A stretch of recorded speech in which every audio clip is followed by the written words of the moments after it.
সঙ্গীত পরিচালক হেমন্ত মুখোপাধ্যায়ের কথা শুনে সবাই অবাক হয়ে গেলেন। ইনি বলছেন কি সুচিত্রা সেনের লিপে গীতা দত্ত গান গাইবেন? এ হয় নাকি? তাই বরাবরই সুচিত্রা সেনের প্লেব্যাক সন্ধ্যা মুখোপাধ্যায় করছেন। সেই অগ্নির পরীক্ষা থেকে আরম্ভ করে উত্তম সুচিত্রার বেশিরভাগ ছবিতেই সন্ধ্যা মুখোপাধ্যায় গান গেয়েছেন এবং সবাই সে গান পছন্দ করেছে, গানগুলোও হিট হয়েছে। কিন্তু আজকে এ কি বললেন হেমন্ত মুখোপাধ্যায়? নমস্কার, আমি তনুপ বলছি। আজকে একটি পুরনো ছবি গান রেকর্ডিংয়ের সময় কি হয়েছিল সেই ঘটনাটা আপনাদের কাছে তুলে ধরছি। তখন হারানো সুর ছবিটির শুটিং চলছে ভবানীপুরের একটি বাড়িতে। ওখানে প্রডিউসার নায়ক ছিলেন উত্তম কুমার, পরিচালক অজয় কর, এরা সবাই ছিলেন, আর সুরকার হেমন্ত মুখোপাধ্যায়ও ছিলেন। তবে হেমন্ত মুম্বাইতে ব্যস্ত, খুব কম সময়ের জন্য কলকাতায় দিন গুনে ঘড়ি ধরে আসতেন। সেই সময় হারানো সুর ছবি সুর করার দায়িত্ব তিনি নিয়েছিলেন।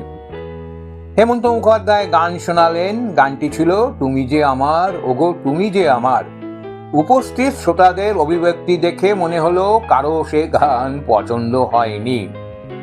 হেমন্ত মুখোপাধ্যায় হারমোনিয়াম বন্ধ করে ঘড়ি দেখলেন, তারপর বললেন, আমার ফ্লাইটের সময় হয়ে গেছে, বলো উত্তম, ঠিক আছে তো? উত্তম কুমার শুধু বললেন, বাহ।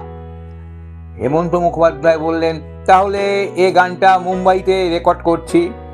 মিনু কর্তাকে স্টুডিওতে ইকো চেম্বারে রেকর্ডিং এসে গেছে, কলকাতায় তো ইকো নেই, ওখানে খুব ভালো রেকর্ডিং হবে। সবাই সেই কথায় সায় দিলেন।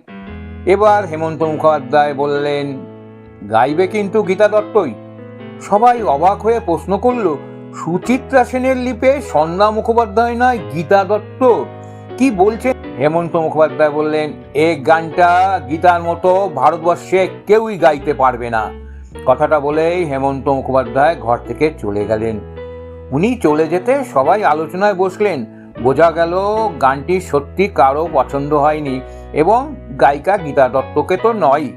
শেষটায় উত্তম কুমার বলল, আচ্ছা শুনেই দেখি না গানটা কেমন দাঁড়ায়, ভালো না লাগলে একটা রবীন্দ্রসঙ্গীত দিয়ে দেবো। কিন্তু সে গান যে শেষ পর্যন্ত কেমন দাঁড়ালো সে কি আর বলার প্রয়োজন আছে? আমরা সবাই সে গান শুনেছি। গীতা দত্তের এই গানটি আজও ইতিহাস। হেমন্তর সার্থক দূরদৃষ্টিতে এবং সুর সৃষ্টিতে এই একটি গানই শ্রোতাদের হৃদয় অমর হয়ে আছেন, সেই গীতা দত্ত।